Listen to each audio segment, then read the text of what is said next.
കുരങ്ങുപനിയെ നേരിടാനായി സജീവ നടപടികളുമായി Saudi Arabia. തുറമുഖങ്ങളും വിമാനത്താവളങ്ങളും കേന്ദ്രീകരിച്ച് പരിശോധന കർശനമാക്കിയിരിക്കുകയാണിപ്പോൾ.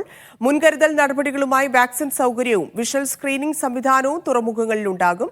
വിമാനത്താവളങ്ങളിലും ഇത് സജ്ജീകരിച്ചിട്ടുണ്ട്.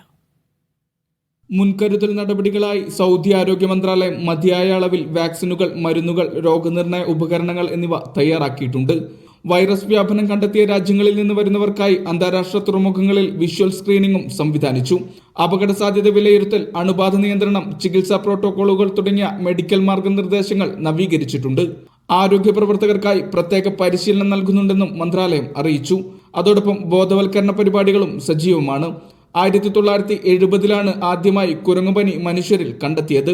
പകർച്ചവ്യാധിയായ കുരങ്ങുപനി ഓർത്തോപോക്സ് വൈറസ് ഇനത്തിൽ പെടുന്നതാണ്. പനി, ശരീരവേദന, ക്ഷീണം, ചൊറിച്ചിൽ എന്നിവയാണ് പ്രധാന രോഗലക്ഷണങ്ങൾ. മൃഗങ്ങളിൽ നിന്ന് നേരിട്ടും രോഗം ബാധിച്ചവരിൽ നിന്നും വൈറസ് ഏൽക്കാൻ സാധ്യതയുണ്ട്.